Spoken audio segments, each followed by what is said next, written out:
이진우의 손에 잡히는 경제.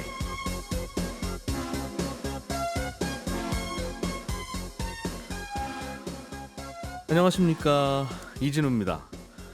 납품 단가 인하 압박 그리고 판촉 비용 전가 등의 문제로 갈등을 빚어온 쿠팡과 LG생활건강이 4년 9개월 만에 중단했던 거래를 재개하기로 했습니다. 이번 거래는 쿠팡의 요청에 따라 이뤄진 걸로 알려지고 있는데, 요즘 중국 온라인 쇼핑몰의 공세가 거세지자 쿠팡이 갈등 봉합에 나선 것으로 풀이되고 있습니다.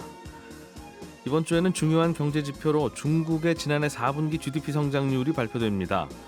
소비 심리 둔화, 부동산 위기에 휩싸여 있는 중국 경제가 성장률을 어떻게 나타나게 될지 이 내용도 자세하게 오늘 들어보겠습니다.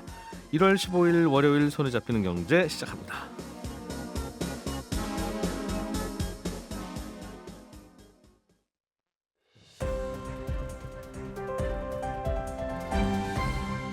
이진우의 손에 잡히는 경제.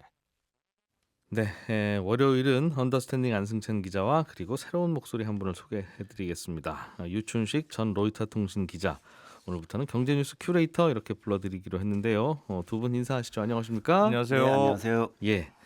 자, 오늘은 눈에 띌 만한 지표나 이번 주 이야기를 먼저 좀 간단하게 들어보려고 해요.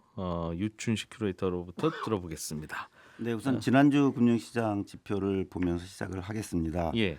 코스피는 2.1% 하락하면서 3.1%와 1.8% 각각 오른 미국 나스닥 지수, S&P 500 지수에 크게 뒤졌었습니다. 미국은 오르고 우리나라 주식은 내리고. 그 폭도 상당히 차이가 컸습니다. 그래서 예. 앞으로 이제 지켜봐야 하겠고요.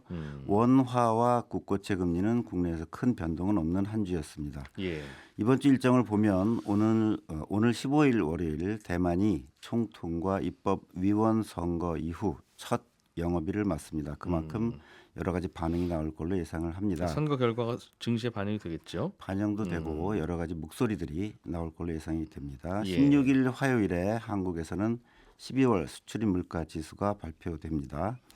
다음 17일 수요일 한국에서 11월 통화 유동성 지표, 중국에서 지난해 4분기 국내 총생산 GDP 지표하고 12월 생산 소비 투자 지표가 발표됩니다. 그러니까 작년 중국 경제 성적표가 이번 주에 나온다는 거죠? 그렇습니다. 작년 말 지표가 나오게 됩니다. 예. 또 글로벌하게 보면 국내외에서 삼성전자가 갤럭시 언팩 행사도 개최합니다. 예. 18일 목요일에는 큰 일정이 없어서 건너뛰고 19일 금요일에는 일본 12월 소비자 물가 지수 그리고 미국의 기대 인플레이션 조사 결과가 각각 발표됩니다. 주식 투자하는 분들은 요즘 1월 달에 제뉴얼이 이펙트, 1월 효과를 기대를 좀 했다가 미국 주식은 오르는데 우리나라 주식은 계속 안 좋으니까 이게 그럼 코리아 탈출인가 생각해 보면 전해주신 대로 환율은 별로 안 움직였다는 건 또 그 얘기는 아닌 것 같아서. 네, 기대가 한 곳으로 모일 때일수록 그 눈높이 조정을 서로 눈치 보면서 하기 때문에 눈치 게임 비슷한 것이 금융시장에는 벌어지지 않나 생각합니다. 이번 주에는 제일 관심 갖는 지표나 이벤트가 중국의 지난해 4분기 성장률 성적표가 어떻게 나왔느냐 그거라면서요? 그렇습니다. 뭐 요즘에 경제만 그런 건 아니지만 경제 특히 금융시장에 관심이 있는 분들이라면은 중국이라는 말 이 단어만 들어도 이제는 예전 같은 기대보다는 걱정을 훨씬 많이 하는 상황이 됐습니다. 그만큼 중국의 의존도가 한국이 특별히 크다. 그리고 가장 가까이 인접국이다 하는 의미에서 중국 경제 상황에 대해서 걱정을 많이 하고 있습니다. 주요 기관들의 중국 4분기 경제 성장률 전망치 중간값은 전년 동기 대비 기준으로 5.2%로 집계가 됐습니다. 5.2. 예. 5.2%입니다. 예. 직전 분기 그러니까 3분기의 경제 성적이 4.9% 성장이었기 때문에 1년 전에 비해서 그렇죠. 그것보다는 0.3%포인트 높다 이렇게 전망이 되고 있는 상황입니다.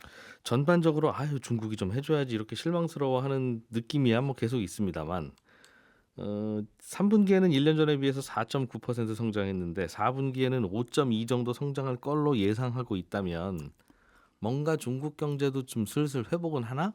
이런 생각을 할 수 있을 것 같은데요. 그렇습니다. 숫자를 보면 회복이죠. 뭐 0.1%포인트가 높아져도 회복은 회복입니다만 예. 지난해 1분기, 2분기의 어떤 날을 살짝 보면 1분기 4.5, 2분기 6.3이었습니다. 그러니까 3분기보다 높아져도 2분기보다는 여전히 낮은 상황이기 때문에 그렇다고 해서 이번 4분기가 조금 좋게 나온다고 해서 이제 어려운 거 끝났다 이렇게 말하기보다는 아직도 들쭉날쭉한 상황이 계속되고 있구나 예. 이렇게 판단하고 앞으로 지표들을 봐야 할 걸로 봅니다. 중국은 그럼 대충 이제 성장을 이렇게 하면서 슬슬 저성장으로 들어가는 나라가 되는 걸까요? 그거야 뭐 점을 보시거나 미래를 전망하시는 분들 영역일 테고 다만 이제 투자자들 입장에서 볼 때는 중국 GDP 성장률이 회복이 되더라도 지속 가능하고 좀 안정적인 모양을 보여야 하는데 이렇게 들쭉날쭉한 모양을 보이면 오히려 더 이러지도 저러지도 못하는 상황이 되는 겁니다. 그러게요. 그리고 작년 2023년 성적표가 들쭉날쭉했을 수도 있지만 2022년에 중국 경제가 들쭉날쭉했으면 그거랑 대비한 성적표도 역시 또 마찬가지로 같이 들쭉날쭉 울퉁불퉁해서 그렇습니다. 해석이 좀 어려울 수는 있겠네요.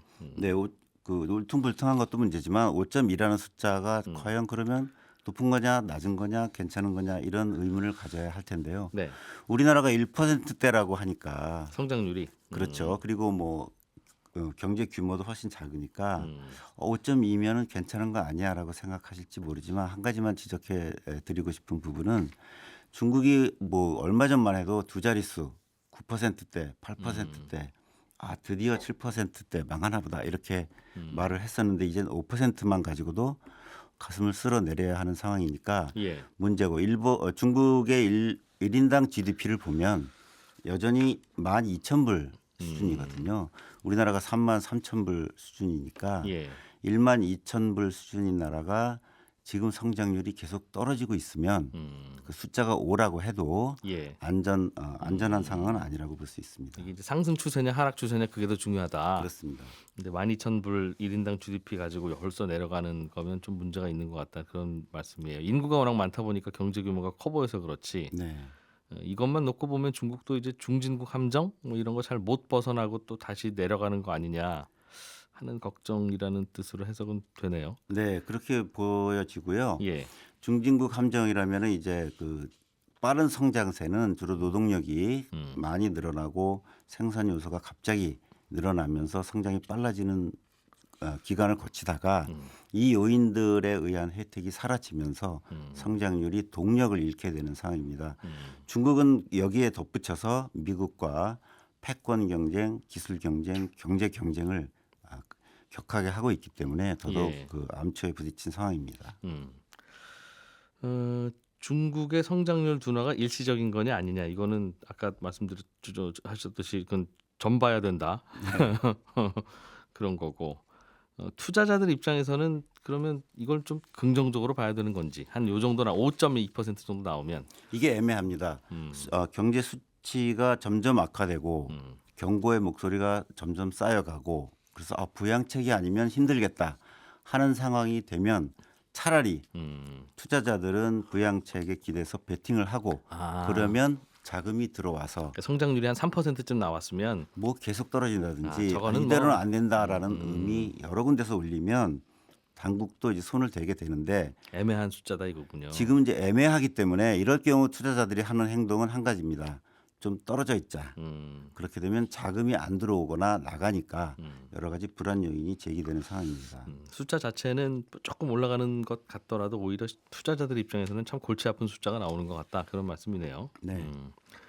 우리나라는 요즘 그 수출입 물가 지수가 어떤 의미를 갖는 겁니까? 이게 중요한 지표가 되고 있어요? 큰 지표로 여겨지지 않는 게 저로서는 아쉬운데요. 사실 수출 물가, 수입 물가 둘 다 사실은 중요합니다. 수출 물가의 경우에 이게 그 계약 통화와 관계없이 원화 환율로 환산해서 지수화한 거기 때문에 수출 물가가 올라가면 수출 업체들 이익에 미치는 긍정적인 요인이 커지는 거기 때문에 수출 물가도 사실 봐야 되고요. 이거는 그럼 달러로 발표되는 겁니까? 수출 물가는? 달러와 원화 둘 다 발표되고요. 또 계약 통화 기준 세 가지 발표를 합니다. 그러니까 어떤 건 위안화로 결제했고 그러면 그걸 지수화해서 발표합니다. 그런데 그 수치는 어떻게 나올 것 같아요? 네, 이건 이제 작년 수치로 조금 시간이 걸리긴 하는데 최근에 관심은 주로 수입 물가 쪽에 잡혀 있습니다. 예. 인플레이션이 아직 우리 곁을 떠나지 않고 있으니까 인플레이션에 대해서 가장 관심이 큰데요. 11월 달 지표를 발표됐을 때 보면 전년 동월 대비해서 8.5% 마이너스였습니다. 그리고 11월에가 10개월째 마이너스였습니다. 그 1년 전에 국제 유가가 과다하게 올랐었기 때문에 그것이 떨어지면서 이른바 역기저 효과가 작용을 하고 있습니다. 다만 하락폭이 점점 작아지고 있기 때문에 국내 수입업자들 입장에서 보면 제조업체들 입장에서 보면 이 하락폭이 점점 커진다든지 오래 간다든지 하면 가격 하락 조정을 할 텐데 지금 다시 좁혀지고 있어서 약간 눈치를 보고 있는 시기가 좀 더 갈 것 같은 생각입니다. 내일 발표되는 건데 내일이 지난달 12월에 수입 물가가 그렇습니다. 발표되는 거다. 얼마나 이제 물가가 좀 내렸는지가 관건이라 이 말씀이죠. 그렇습니다. 네, 이번 주 쭉 그 지표들 일정 들어봤습니다. 안승찬 기자 이야기를 좀 들어보죠. 예. 쿠팡하고 LG생활건강하고 싸우기 시작한 게 벌써 4년 전이에요. 와, 이게 꽤 됐습니다. 이때는 야 진짜 쿠팡 많이 컸다. 그렇죠. 야, 이렇게 대기업하고 이렇게 싸우네. 이제 그런 얘기를 얼핏 하다가 넘어갔는데 네. 그동안 서로 말도 안 하다가 최근에 화해를 한 겁니까? 그렇습니다. 그러니까 말씀하셨던 대로 4년 9개월 동안 단절이 됐던 건데 이번에 이제 쿠팡하고 LG생활건강이 이제 화해를 해서 LG생활건강이 뭐 만들고 있는 화장품이라든가 뭐 코카콜라, 뭐 샴푸, 치약 이런 거 다시 이제 쿠팡에서 팔게 됐다 이런 뉴스인데 네. 두 회사가 싸우다가 화해했구나 이런 정도의 뉴스가 아니고 사실은 이게 국내 유통시장에 좀 중요한 변화를 예고한 거여서 좀 상징적인 의미가 있다 이런 분석들이 있는데요. 두 회사가 왜 싸웠던 거죠? 이게 당시에 이제 그러니까 LG생건하고 그 쿠팡이 왜 처음에 싸웠냐면 LG생건이 사실은 굉장히 뭐 이쪽 분야에서 막강한 회사잖아요. 예. 화장품은 아모레퍼시픽하고 1, 2위 다투는 회사고 코카콜라도 뭐 압도적인 1위 콜라고 예. 치약 샴푸 이런 것도 생활용품에서도 1위가 LG생활건강이란 말이에요. 그래서 대형 유통사도 사실은 이 회사는 잘 건드리지 못했던 어떻게 보면 슈퍼갑 납품회사 뭐 이런 정도의 회사였는데 쿠팡이 당시에 LG생건한테 납품 가격을 좀 낮춰달라 이렇게 요구를 했습니다. 근데 그 당시에 이제 LG생건이 쿠팡이 우월적 지위를 남용해서 우리한테 과도하게 가격 인하를 요구한다. 이래서 공정거래위원회에 신고하는 일이 벌어졌거든요. 단가 후려치기 당했다. 그렇습니다. 그 시츄에이션은 익숙한데 네. 후려치기 당했다는 쪽이 LG라고 하길래 이게 바뀐 거 아닌가 하는 그렇습니다. 생각 몇 번 했었죠. 그런데 예. 당시에 공정거래위원회가 LG생건의 손을 들어줬거든요. 그러니까 쿠팡이 우월적 지위를 이용한 게 맞으니까 맞다. 33억 원 과징금 내시오 이렇게 예. 판단했단 말이에요. 물론 당시에 쿠팡 측 주장은 LG생건이 다른 유통사에는 한 5천 원에 납품했고 우리한테만 10,000원에 납품했습니다. 우리가 억울해서 낮춰달라고 한 겁니다. 이렇게 주장했습니다만 당시에 어쨌든 공정위는 LG생건 말이 맞다 이렇게 판단했고 그래서 대기업 제조업체가 신생 유통업체한테도 당하는구나. 그래서 당시에 굉장히 놀랐던 게 사실이거든요. 그래서 쿠팡이 뭐 유통 공룡이란 얘기는 들었지만 LG생건 같은 회사도 막 흔들 수 있구나. 이걸 확인시켜줬기 때문에 예. 굉장히 충격적인 결과였고 이후에 쿠팡하고 LG생건이 완전히 결별하게 됩니다. 이후에도 쿠팡은 뭐 CJ 제일제당 같은 대기업하고도 비슷한 문제로 싸우면서 지금 뭐 햇반 스팸 이런 것도 쿠팡에서 안 팔거든요. 이런저런 갈등들이 많이 생기는데 예. 아무튼 그런 강경한 입장이던 쿠팡이 이번에 다시 LG생건하고 판매를 재개한다고 하니까 대체 무슨 변화가 있었길래 둘이 화해를 하는 거지? 이런 궁금증이 좀 생기는 거죠. 그렇군요. 야, 이 쿠팡이 그동안 그럼 LG생건과 CJ 거 안 팔고도 네, 생활 필수품 그 공급이 가능했다는 거니까. 그렇습니다. LG생활건강과 CJ도 반성 좀 해야 되겠네요.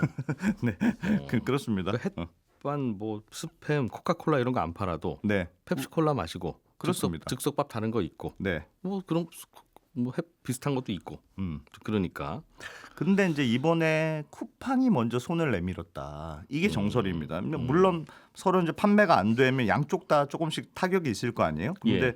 누가 타격을 좀 더 입었느냐 하면 지금은 쿠팡이 약간 더 타격을 입었을 거다. 이런 주장이 많거든요. 왜냐하면 예.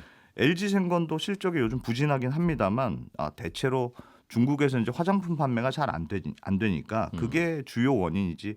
국내 시장에서 매출은 생각보다는 많이 안 떨어졌거든요. 그러니까 그 말은 LG생건 같은 회사가 쿠팡에서 안 팔면 다른 뭐 네이버라든가 이런저런 다른 유통 채널을 통해서 뭐 대충 큰 문제 없이 판매하고 있다는 뜻이고. 예. 그러니까 물론 쿠팡도 코카콜라 대신 펩시콜라 팔고 다른 화장품 팔아야 되니까 뭐 좀 문제는 있습니다만 어쨌든 코카콜라만 먹는 소비자는 배제할 수밖에 없잖아요. 네. 그러니까 LG 생건에 물건이 없는 아쉬움이 조금 더 컸던 게 아니냐. 뭐 이런 추정들이 있고 특히 결정적인 변화가 그 알리익스프레스라든가 테무 같은 중국의 쇼핑 업체들이 국내에 진출한 변화가 제일 크다 이렇게 보이거든요.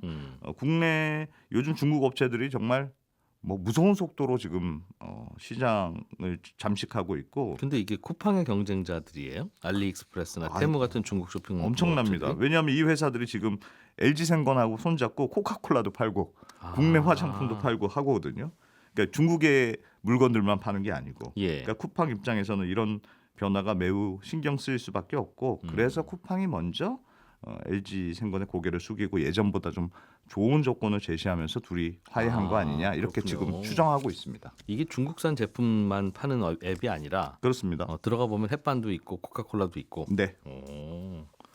역시 경쟁이 좀 치열하니까 좀 뭔가 다들 이거 움직이는군요. 엄청나게 뜨겁거든요. 작년에 사용자 증가 1위 앱이 1위가 알리프레스, 2위가 테무 중국 예, 예. 이 쇼핑 앱이거든요. 특히 지금 알리익스프레스는 그 월간 활성 사용자 수가 700만 명을 넘었습니다. 우리나라에서. 네, 한 달에 예. 지금 100만 명씩 늘고 있으니까 엄청난 성장세고 테무도 작년 7월쯤 한국에 들어왔는데 여기도 한 달에 100만 명이거든요. 지금 네. 물론 쿠팡하고 차이는 커요. 그러니까 쿠팡의 MA 그러니까 한 달 월간 사용 활성자 수가 2,800만 명인데 예. 이제 알리익스프레스는 지금 한 700만 명 수준이니까 물론 차이는 큽니다만 그래도 쿠팡 1위 11번가 2위 그 다음에 3위가 알리익스프레스까지 올라왔거든요. 아하. 그리고 지금 뭐 이마트가 인수한 G마켓보다는 훨씬 더 커졌고 네. 워낙 성장세가 빠르기 때문에 이 정도 속도라면 뭐 따라잡는 건 시간 문제다 이런 평가가 나오고요. 뭐 워낙 중국 쇼핑몰에서 물건들이 쌉니다. 국내에서 팔리는 것보다 5분의 1 가격 이런 제품도 많고 네. 무슨 스마트폰 액세서리 같은 거 뭐 15원에 파는 경우도 있고 막 그렇거든요. 100원도 안 되는. 저도 한번 쭉 돌아봤는데 네. 예, 보기만 했는데 음. 야 그동안 이분들이 이렇게 많이 남겨 드셨구나. 그동안 제가 샀던 여러 가지 제품들을 보면서 네. 그런 생각을 했네요. 그러니까 특히나 중요한 변화가 예전에는 아무리 싸도 배송이 오래 걸렸거든요. 예. 몇 주 뭐 이렇게 걸렸고 한 달 걸리는 경우들도 있었는데 요즘은 이 알리익스프레스가 국내 1위 택배 회사인 CJ 대한통운하고 손을 잡았어요. 그런 이후에 뭐 무조건 일주일 이내 배송 이런 식으로 배송이 빨라지면서 지금 점유율의 가속도가 붙기 시작했고 예. 이게 특히 쿠팡 입장에서 참 아픈 부분이 쿠팡이 다른 것보다 특히 강한 분야가 공산품이었거든요. 그러니까 패션은 예를 들면 뭐 무신사 같은 전문 업체가 있고 예. 신선식품은 이마트하고 여전히 경쟁을 해야 되는데 쿠팡의 경쟁력은 여전히 공산품 쪽이 확실히 강했다고 볼 수 있거든요. 근데 거기서 정면 충돌하고 있군요. 그렇습니다. 그러니까 딱 이 중국 업체와. 부분을 중국 업체들이 치고 들어오니까 또 최근에 워낙 한국 시장 중요하게 생각해서 한국 전용 창구도 만들고 배송 기간도 예전보다 빨라지는 추세여서 쿠팡도 좀 안심하기는 어려웠을 거다. 그래서 예전처럼 뭐 LG생건이라든가 그런 대기업들한테 뻣뻣하게만 대하기는 좀 어려웠던 거 아니냐 이렇게 추정이 됩니다. 그럼 쿠팡이 싸웠던 LG와 CJ가 다 지금 요즘은 그 중국 말씀하신 중국 쇼핑몰 알리익스프레스하고 테무에 다 납품하고 있는. 그렇습니다. 음. 특히나 지금 CJ 제일제당하고도 지금 뭐 그 똑같은 문제로 싸우고 있어서 예. 햇반 이런 거 스팸 납품 안 하고 있는데 재밌는 게 이 같은 CJ 계열인 CJ 대한통운이 알리익스프레스하고 손잡았다는 게 재밌잖아요. 네. 그러니까 어떻게 보면 이 CJ 대한통운이 손을 잡으면서 중국 쇼핑 업체가 한국 시장에 본격적으로 들어온 1등 공신이 됐거든요. 네. 그러니까 쿠팡이 어떻게 보면 적이 좀 너무 많았던 게 아닌가 그렇게. 예전 같으면 이런 얘기 들어오면 왜 중국 업체랑 손잡았냐고 해서 우리가 대기업을 혼내는 건 되는데 네, 외국 기업이랑 붙으면 우리는 항상 국내 기업 편이었잖아요. 그렇습니다. 그런데 여기서 이제 요즘 국민들은 그냥 이기는 편이 우리 편인 것 같다는 쪽으로. 네, 네. 그리고 요즘 여론도 조금 약간 좀 달라진 지배적인 것 같고. 플랫폼 뭐 이런 사업자 선정도 앞두고 있어서 이래저래 쿠팡은 좀 위기라고 볼 수 있습니다. 예, 친절한 경제로 이어가겠습니다. 예, 오늘은 청취자 석진구 씨가 보내오신 질문인데요. 다들 지방 소멸을 걱정하고 있는데 지방이 소멸되지 않고 발전하려면 일자리가 많아야 되고 그래서 기업들이 지방에 좀 내려와야 될 것 같습니다. 그래서 말인데요.